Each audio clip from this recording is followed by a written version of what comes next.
नमस्कार. दुपारच्या बातम्यांमध्ये मी विशाल पाटील आपल्या सगळ्यांचं स्वागत करतो आणि या क्षणाची सर्वात मोठी ब्रेकिंग न्यूज आपण पाहणार आहोत आणि ती म्हणजे शरद पवार हेच आता राष्ट्रवादीतील भोंदू बाबा आहेत आणि उद्धव ठाकरेंना जादू टोणा करून ठाकरेंना जाळ्यामध्ये ओढलं अशी टीका भाजपचे प्रदेशाध्यक्ष चंद्रशेखर बावनकुळे यांनी शरद पवार आणि राष्ट्रवादी काँग्रेसच्या नेत्यांवर केलेली आहे. टीका करत शरद पवार यांना टोमणा देखील मारलेला आहे. ते म्हणाले, राष्ट्रवादी काँग्रेसनं उद्धव ठाकरे यांच्यावरती जादू टोणा केला आणि त्यामुळे उद्धव ठाकरे त्यांच्याप्रमाणे विचार करायला लागलेले आहेत असं देखील त्यांनी यावेळी वक्तव्य केलेलं आहे.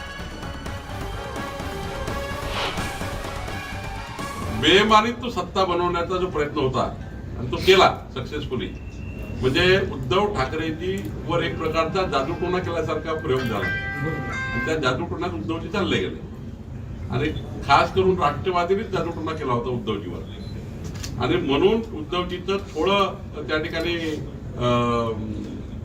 माइंड डायव्हर्ट झालं आणि दरवाजे बंद करून पवार साहेबांकडे गेले. पण पुढं आता आम्ही इतके अलर्ट आहोत का आम्ही शिंदे आणि फडणवीस 200+ आणणार आहोत.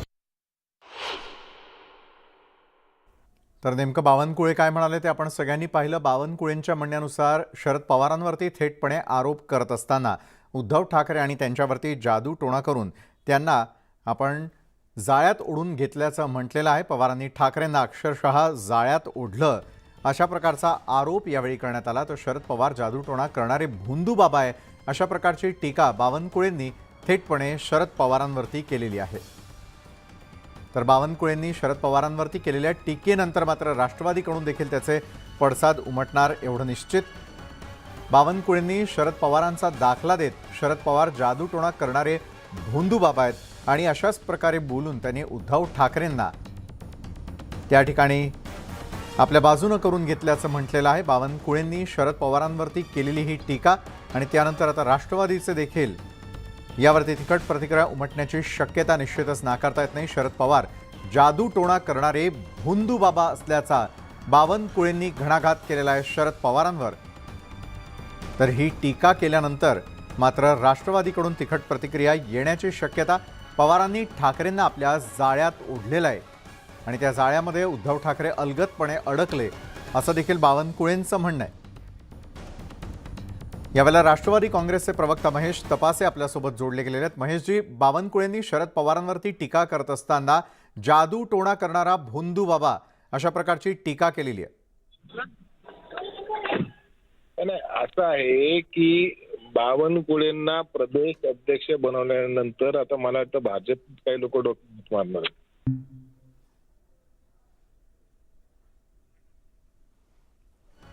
तर महेश तपासे यावेळेला आपल्यासोबत बोलत होते. मात्र बावनकुळेंची थेटपणे शरद पवारांवरची ही टीका जी आहे ती राष्ट्रवादी काँग्रेसच्या कार्यकर्त्यांना जिवारी लागणारी अशाच प्रकारची, कारण शरद पवार हे जादूटोणा करणारे भोंदू बाबा असल्याचं बावनकुळेंचं म्हणणं आहे.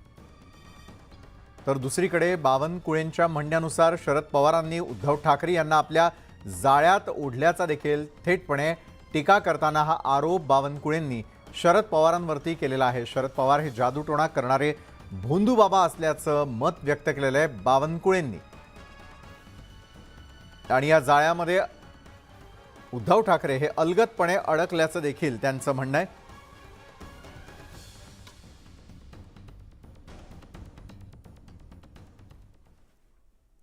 प्रतापगडावरील अफजल खानाच्या कबरीवरचं अनधिकृत बांधकाम हटवल्यानं मुंबईमध्ये भाजपनं जल्लोष साजरा केलेला आहे. मुंबईतील भाजप कार्यालयाबाहेर जल्लोष करण्यात आलेला होता. तर नितेश राणेंच्या नेतृत्वात हा जल्लोष करण्यात आलेला आहे. जे मागील सरकारला जमलं नाही ते आमच्या सरकारनं करून दाखवलं अशी प्रतिक्रिया नितेश राणेंनी दिली आहे. केवळ हातात भगवा घेऊन चालत नाही, तर आम्ही जे केलं ते खरं हिंदुत्व असंही नितेश राणे म्हणाले.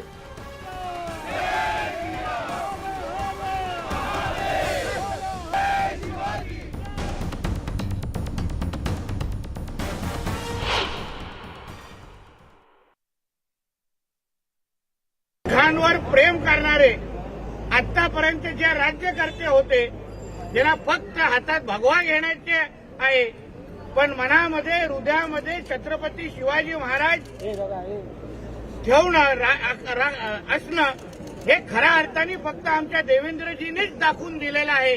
म्हणून आजचा हा क्षण हा आम्ही सगळे शिवप्रेमी म्हणून आम्ही इथे साजरा करण्यासाठी एकत्र आलेलो आहे. प्रतापगड नाही, पण विशालगड असो, मुंबईचा शिवडी किल्ला असो, जिथे जिथे अतिक्रमण करून आमच्या हिंदूंकडे वाकडे नजरेने बघण्याची जी काही हिंमत विविध ह्या धार्मिक स्थळांवर आणि ऐतिहासिक स्थळांवर जे सुरू आहे, त्या सगळ्या गोष्टीला भविष्यामध्ये पाडण्याचं काम, काढण्याचं काम आमचं हिंदुत्ववादी सरकार करेल. तर अफजल खानच्या कबरीच्या वादामध्ये आता उदयनराजेंनी देखील उडी मारलेली आहे. प्रतापगडावरील अतिक्रमणाविरोधातील कारवाई योग्यच आहे, पण आता अफजल खानाची कबर ही सर्वसामान्यांसाठी खुली करावी अशी मागणी खासदार उदयनराजेंनी केलेली आहे. लोकांना आणि पुढील तरुण पिढीला इतिहास कळावा यासाठी ही कबर सर्वसामान्यांसाठी खुली करण्यात यावी, यासाठी राज्य सरकारनं विचार करावा असं उदयनराजे म्हणालेले आहेत.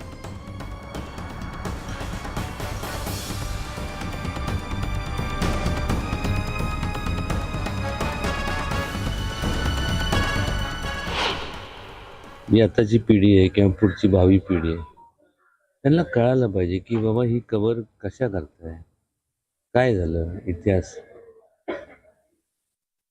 आणि त्यासाठी ती खुली तर केलीच पाहिजे. कारण की जाताना लोकांना इतिहास त्याशिवाय जीवन राहणार कसं.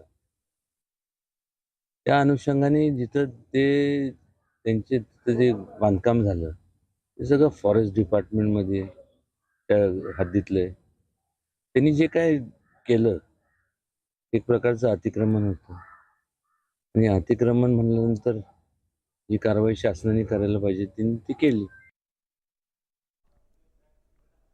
त्यानंतर वळूयात पुढच्या बातमीकडे. अफजल खान कबरीच्या ठिकाणचं अवैध बांधकाम प्रशासनानं पूर्णपणे काढून टाकलंय. हे बांधकाम पाडल्यानंतरचा कबरीचा एक्सक्लुझिव्ह फोटो हा न्यूज 18 लोकमतकडे आलेला आहे. रात्री उशिरा ही मोहीम पूर्ण झालेली असून साहित्य हटवण्याचं काम आज हाती घेण्यात आलं.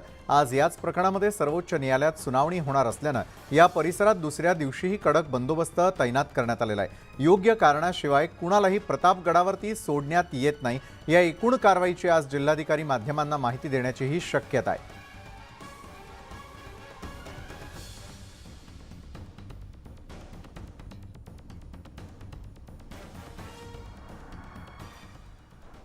ठाण्यामध्ये बिझनेस जत्रा या कार्यक्रमाचं उद्घाटन उद्योग मंत्री उदय सामंतांच्या हस्ते करण्यात आलं आणि यावेळी उद्योग मंत्री उदय सामंतांनी महाविकास आघाडी सरकारवर टीका केली आहे.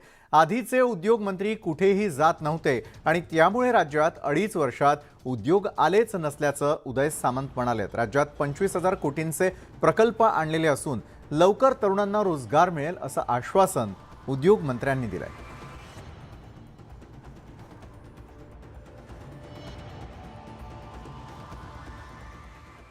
मी सारखा कार्यक्रमाला येतो, पण नंतर कधी कधी वाटतं की सारखं कार्यक्रमाला येऊन उद्योग मंत्र्याची किंमत कमी होईल की काय, कारण पूर्वीचे जातच नव्हते. आता ललितजी म्हणायला सुरुवात करतील, हे जास्त वेळ येत आहे. माझा उद्देश हा मागचा स्पष्ट असा आहे की उद्योजकांचे प्रश्न हे त्यांना मंत्रालयामध्ये बसून एनटी चेंबरमध्ये बसून सोडवण्यापेक्षा माझं उद्योग विभागाचं मंत्रालय तुमच्याकडे आलं पाहिजे, ही संकल्पना मी राबवायला सुरू केलेली आहे. ज्यावेळी उद्योजक गेले म्हणून बोंबाबोंब करतो, त्याच्या अगोदर असलेल्या उद्योजकांना जी ताकद देण्याची प्रक्रिया आहे ती देखील पूर्ण करण्याची जबाबदारी राज्यकर्त्यांची असते. मी या सगळ्या अधिकाऱ्यांना बोलवलं, म्हटलं 18 महिने ही बैठक का होऊ शकली नाही. तर त्यांनी सांगितलं की मला माहित नाही कोणाला नक्की वेळ मिळाला नाही. आता माझ्यापेक्षा ललितजी आणि तुम्ही चांगलं सांगू शकता की कोणाला वेळ मिळाला नाही, पण मला तरी असं सांगितलं की काही लोकांना वेळ मिळाला नाही. वेदांतासारखा प्रोजेक्ट आला पाहिजे याच्याबद्दल दुमत माझा अजिबात नाही. एअरबेस आला पाहिजे त्याच्याबद्दल दुमत अजिबात नाही. फॉरेन करन्सी अब्रॉडवरनं या ठिकाणी आली पाहिजे याच्याबद्दल दुमत असणारा मी मंत्री नाही. पण तुझे माझे महाराष्ट्रातले उद्योजक आहेत, त्यांना देखील रेड कार्पेट घालण्याची जबाबदारी ही महाराष्ट्र शासनाची आहे असं समजणारा मी करत. मंत्री दादा भुसे यांनी अचानकपणे शिवभोजन केंद्राला भेट दिली। नाशिकच्या मुंबई नाका परिसरातील शिवभोजन केंद्रावर दादा भुसे यांनी ही अचानक भेट दिली। शिवभोजन केंद्राबाबत गेल्या अनेक दिवसांपासून तक्रारी येत होत्या आणि दादा भुसे यांच्या या अचानक भेटीनं शिवभोजन चालवणाऱ्यांची मात्र चांगलीच तारांबळ उडाली। यावेळी आपण स्वतः इथल्या जेवणाची चव घेतली आणि जेवणाच्या दर्जात सुधारणा करण्याचे आदेश दिल्याची माहिती दादा भुसेंनी दिली आहे।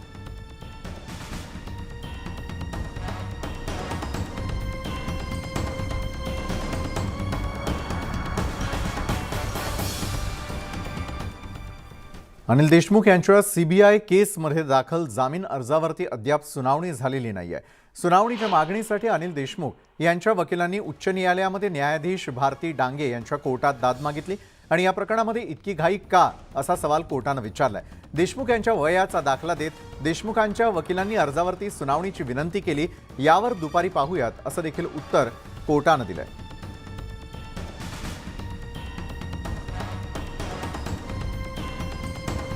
त्यामुळे आता अनिल देशमुखांना जामीन मिळणार का? सुनावणीसाठी इतकी घाई का असं देखील कोर्टानं विचारलंय। सीबीआय केसमध्ये जामिनासाठीचा अर्ज करण्यात आलेला होता आणि त्यामध्ये आता दिलासा मिळतो का याकडे सगळ्यांचं लक्ष आहे। प्रशांत बाग आमचे प्रतिनिधी या संदर्भात अधिक माहिती आपल्यापर्यंत पोहोचवत आहेत। सीबीआय केसमध्ये जामिनासाठी खरं तर अर्ज करण्यात आलेला आहे, मात्र कोर्टानंच सवाल केलेला आहे की इतकी घाई का? या क्षणाला काय सुरू आहे? दिलासा मिळण्याची शक्यता वाटते का प्रशांत? खरं तर आता लंच ब्रेक झाला, आणखी लंच ब्रेक नंतर ही सुनावणी खरं तर अपेक्षित आहे। पण या सगळ्या विषयात महत्वाचं निरीक्षण कोर्टानं जे नोंदवलंय ते हेच आहे, म्हणजे की कोर्टानं विचारलेला खडा सवाल की तुम्हाला इतकी घाई का आहे? मेन्शनच अद्यापपर्यंत एंटर झालं नाहीये, त्यामुळे त्याच्यावरची सुनावणी होऊ शकत नाही। खरं तर पीएमएलए कोर्टानं यांना जामीन सुद्धा दिला अनिल देशमुखांना, पण सीबीआयच्या केसमध्ये ते अजूनही आतमध्ये आहे।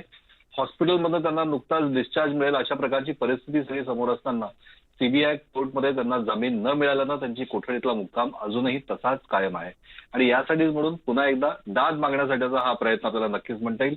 आता आज नेमकं जज काय निरीक्षण नोंदवतो, म्हणजे की न्यायमूर्ती भारती डांगरे काय नेमकी भूमिका घेतात याकडे सगळ्यांचं लक्ष आहे। एक तासाभरामध्ये चित्र स्पष्ट होईल की खरोखर हे मॅटर सुनावणीला घेत आहे की नाही घेत आहे, की नॉट बिफोर मी म्हणून हे मॅटर दुसऱ्या कोणत्या कोर्टात जाऊ शकतं। अजिंक्य, नक्कीच पूर्णपणे या संपूर्ण घडामोडींवरती तुमचं लक्ष अशाच प्रकारे असू द्या। दिलेल्या माहितीसाठी धन्यवाद। गेल्या काही दिवसांपासून अजित पवार हे नाराज आहेत, नॉट रिचेबल आहेत अशी चर्चा होती। मात्र आज अजित पवारांनी मावळमधील एका कार्यक्रमाला हजेरी लावली।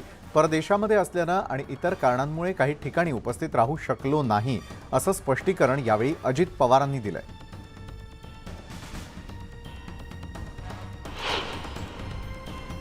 मी एकतर गेलेलो होतो बाहेरगावी, 4 तारखेला रात्री माझं फ्लाईट होतं। रात्री उशिरा मी गेलो आणि 10ला रात्री आलो।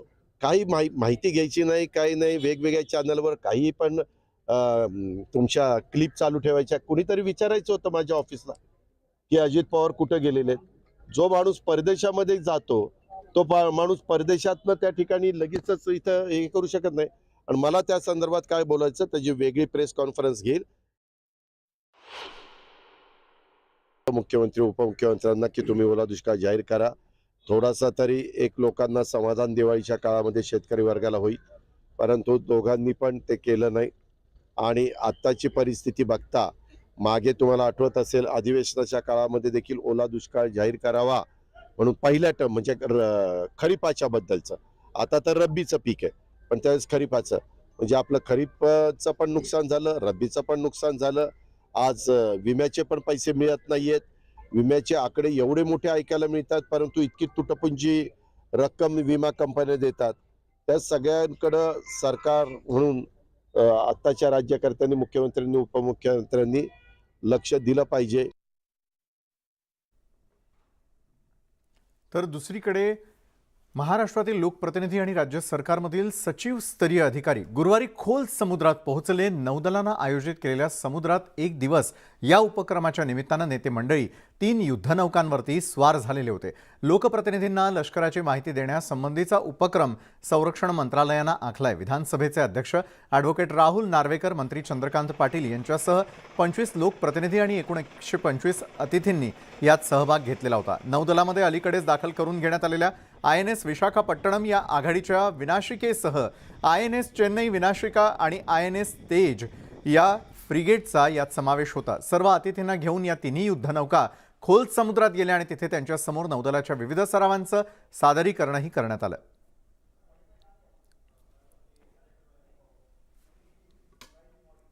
राज्यामधील 50 वर्षांहून जुन्या आणि 2500 पेक्षा जास्त नोंदणीकृत विद्यार्थी असलेल्या महाविद्यालयांना लवकरच युनिटरी युनिव्हर्सिटी दर्जा मिळण्याची शक्यता आहे. यात राज्यातील तब्बल 700 पेक्षा जास्त महाविद्यालये पात्र आहेत.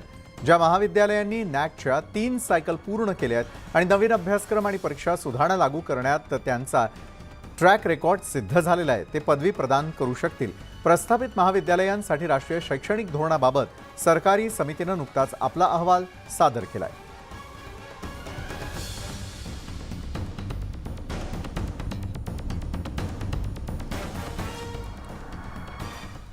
मध्य रेल्वे मार्गावरील ब्रिटिशकालीन कर्नाक बंदर उड्डाण पूल धोकादायक बनलेला असून तो पाडण्यासाठी मध्य रेल्वेवरती तब्बल 27 तासांचा मेगा ब्लॉक घेतला जाणार आहे. पूल पाडण्याचं काम 19 नोव्हेंबरला रात्री 11 वाजता सुरू होणार असून 21 नोव्हेंबरला मध्यरात्री 2 वाजेपर्यंत ते चालेल. या काळात CSMT ते भायखळा आणि वडाळा दरम्यानची उपनगरीय सेवा बंद ठेवण्यात येणार आहे आणि त्यामुळे कसारा, खोपोली इथून येणाऱ्या लोकल या भायखळा, परेल, दादर आणि कुर्ल्यापर्यंत चालवण्यात येतील. तिथूनच लोकल सोडण्यात येतील, तर हार्बरवरती पनवेल इथून येणाऱ्या लोकल या वडाळापर्यंत चालवण्यात येणार असून तिथूनच पुन्हा डाऊन दिशेला सुटतील. या काळामध्ये काही लोकल फेऱ्या रद्द केल्या जातील, तर वातानुकूलित लोकल फेऱ्या उपलब्ध नसतील अशी माहिती मध्य रेल्वेकडून देण्यात आलेली आहे. तर मध्य रेल्वेवरती कसा असेल जम्बो ब्लॉक यावर एक नजर टाकूयात. तर कर्नाक पूल पाडण्यासाठी 27 तासांचा हा ब्लॉक घेतला जाईल. 19 नोव्हेंबर रात्री 11 वाजल्यापासून ते 21 नोव्हेंबर मध्यरात्री 2 वाजेपर्यंत हा ब्लॉक घेतला जाणार आहे. CSMT ते भायखळा आणि वडाळा दरम्यानची उपनगरीय सेवा बंद असेल, तर कसारा, खोपोलीहून येणाऱ्या लोकल भायखळा, परळ, दादर, कुर्ल्यापर्यंत येतील.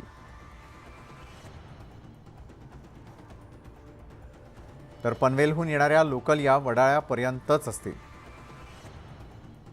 तर हार्बरवरती काही फेऱ्या या रद्द करण्यात आलेल्या आहेत. सर्व वातानुकूलित लोकलही रद्द करण्यात आलेल्या आहेत. तर काही एक्सप्रेस गाड्या देखील रद्द करण्यात आलेल्या आहेत, त्यावरती देखील एक नजर टाकूयात. तर 19 नोव्हेंबरला रद्द असलेल्या गाड्या पाहूयात. Pune Mumbai intercity express, Hussain Sagar express, Devgiri express, Mahalakshmi एक्सप्रेसही रद्द करण्यात आलेली आहे. तर नांदेड राज्यराणी एक्सप्रेस, गरीब रथ एक्सप्रेस 19 नोव्हेंबरला या एक्सप्रेस गाड्या रद्द करण्यात आलेल्या आहेत. तर 20 नोव्हेंबर रोजी ज्या एक्सप्रेस रद्द करण्यात आल्या आहेत त्याचीही नोंद करून घ्या. मुंबई नांदेड तपोवन, मुंबई पुणे मुंबई इंटरसिटी, मुंबई जालना जनशताब्दी एक्सप्रेस, तर मुंबई मनमाड विशेष गाडी, मुंबई कोल्हापूर महालक्ष्मी एक्सप्रेस, मुंबई मनमाड पंचवटी एक्सप्रेस,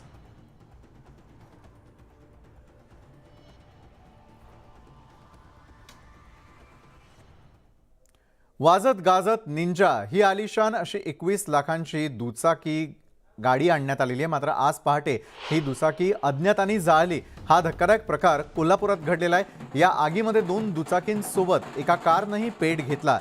निखिल पजई यांनी पत्नी पल्लवी यांच्या नावानं ही गाडी घेतलेली होती. मेहुणा राजेश चौगुले याच्या दारात ही गाडी लावण्यात आलेली होती. मात्र आज पहाटे या गाडीसह राजेश चौगुले यांच्या 4 चाकी गाडीलाही आग लावण्यात आली.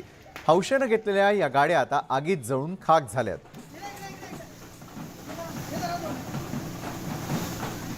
हौसेला मोल नाही असं म्हटलं जातं आणि तशाच प्रकारची हौस करताना काही जणांनी निंजा गाडी आपल्या स्वतःसाठी घेतलेली होती. मात्र वाजत गाजत तिचं स्वागत करण्यात आलं.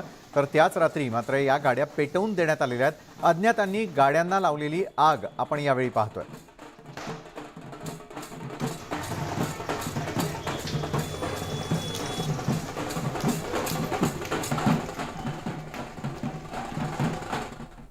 आणि आता मुंबईकरांसाठी महत्त्वाची बातमी. एकीकडे मुंबईच्या हवेची गुणवत्ता ढासळत असताना प्रदूषण कमी करण्यासाठीचा उपाय असलेल्या ई बसला विलंब होतोय. मुंबई आणि परिसरातील रस्ते आणि प्रवाशांच्या सुरक्षेसाठी कडक तांत्रिक तपासणी करण्यात आल्यानं आणि प्रमाणपत्रांची प्रतीक्षा असल्यानं इलेक्ट्रिक डबल डेकर बसेसला महिनाभरानं उशीर झाल्याची माहिती आहे। नोव्हेंबरच्या सुरुवातीलाच या डबल डेकर ई बसेस मुंबईकरांच्या सेवेत दाखल होतील अशी घोषणा करण्यात आलेली होती। मात्र सुरक्षेच्या कारणांमुळे या प्रक्रियेला विलंब होतोय। या ई बसेस आता या महिन्याच्या अखेरीला किंवा डिसेंबरच्या सुरुवातीला सेवेत येतील अशी अपेक्षा आहे। तर मुंबईकरांसाठी खुश खबर आहे, कारण नॅशनल पार्कामध्ये सिंहाची डरकाळी आता घुमणार आहे। गुजरातमधून मुंबईमध्ये सिंहांची जोडी आणली जाणार आहे आणि लवकरच लायन सफारी देखील सुरू केली जाईल। वनमंत्री सुधीर मुनगंटीवारांनी ही माहिती दिली। मुंबईतल्या संजय गांधी नॅशनल पार्कमधली बंद पडलेली लायन सफारी ही पुन्हा एकदा सुरू होणार आहे आणि तिथे येत्या काही दिवसात गुजरातमधून सिंहांची एक जोडी नॅशनल पार्कमध्ये येणार आहे। याशिवाय गेल्या काही वर्षात राज्यात वाघांच्या संख्येमध्ये प्रचंड वाढ झाल्यामुळे वाघांचं पुनर्वसन करणं ही काळाची गरज असल्याची प्रतिक्रिया वनमंत्री सुधीर मुनगंटीवारांनी बोलून दाखवली। मुंबईकरांसाठी एक गुड न्यूज आहे। बोरिवली नॅशनल पार्कमध्ये बंद पडलेली लायन सफारी आता लवकरच सुरू होणार आहे। नेमकं काय होणार आहे जाणून घेऊयात राज्याचे वनमंत्री सुधीर मुनगंटीवार यांच्याकडनं। आपल्याला माहिती आहे की संजय गांधी नॅशनल पार्क हे आमचं वैभव आहे। जगामध्ये इतक्या अर्बन पॉप्युलेशनमध्ये असणारं 104 स्क्वेअर किलोमीटरचं जैव विविधता असणारं हे नॅशनल पार्क। आम्ही इथं आता लायन सफारी जी बंद झाली होती, वृद्ध झाल्याने त्या ठिकाणचे लायन्सचा मृत्यू झाला। मी मागच्या महिन्यात जेव्हा गुजरातमध्ये गेलो तेव्हा आम्ही त्यांच्या वनमंत्र्याशी चर्चा केली। आता त्यांनी NTCने आम्हाला परवानगी दिली। एक नर आणि मादी असं लायन आम्हाला ते देणार आहे आणि आम्ही या साधारणतः 1-2 महिन्यामध्ये lion safari Sanjay Gandhi national पार्कची पुन्हा सुरू करतो। भाऊ, मागच्या टर्ममध्ये जेव्हा तुम्ही वनमंत्री होतात तेव्हा संजय गांधी नॅशनल पार्कमधल्या कार्यक्रमात तुम्ही त्यावेळेच्या पर्यावरण मंत्र्यांना शब्द दिला होता, वाघाचं संरक्षण करणं ही माझी जबाबदारी आहे, ती मी पाळणारच। मात्र हे वाघाचं संरक्षण इतक्या जास्त प्रमाणात झालंय का की आता वाघांची संख्या महाराष्ट्रात वाढली? खरी आहे, आपण म्हणता ते खरं आहे की जेव्हा 2014 मध्ये आमच्याकडे 190 वाघ होते, आता 352 पेक्षा जास्त वाघ आणि 2 वर्षापेक्षा कमी असणारे 150, 500च्या वरती झाले। आणि त्यातून वाघ आणि मानव याचे संघर्ष खूप वाढतात। बरोबर। अशा प्रसंगात आता आम्हाला पहिल्यांदा आम्ही NTCA कडून परवानगी घेतली भारत सरकारची, पण त्यांना जंगलात सोडतो आणि मॉनिटर सुद्धा करतो, कारण हे सर्व प्रयोग आहे, नवीन प्रयोग आहे आणि या प्रयोगामध्ये आपण मॉनिटर करतो की मग या वाघांचं पोषण बरोबर होत आहे का, यांची वंशवृद्धी बरोबर होत आहे का, हे सर्व आपण मॉनिटर करतो। आज सारस पक्षाबद्दल जसं आपण आज निर्णय केलाय, तर मला असं वाटतं की आपण या संदर्भामध्ये आता पहिल्यांदा NTCने आपल्याला अशा पद्धतीच्या परवानग्या दिल्या आहे। 5 वाघ, मग सह्याद्रीचा आता आपण पाठवतो आहे आणि मग या पद्धतीमध्ये याचे काय रिझल्ट्स येतात त्याच्यावर मग साधारणतः बॅलन्स करण्याचा विचार केला। हे होते राज्याचे वनमंत्री सुधीर मुनगंटीवार, यांनी स्पष्ट केलेलं आहे की आता मुंबईकरांसाठी एक खुशखबर आहे आणि मुंबईमध्ये बंद पडलेली लायन सफारी लवकरच सुरू होणार आहे। कॅमेरा पर्सन स्वप्नील धुरीसह तुषार शेटे, न्यूज 18 लोकमत। तर या होत्या दुपारपर्यंत घडलेल्या अतिशय महत्त्वाच्या अशा बातम्या। तर जाता जाता राज्यातील प्रमुख शहरातील तापमानावरती एक नजर टाकूयात।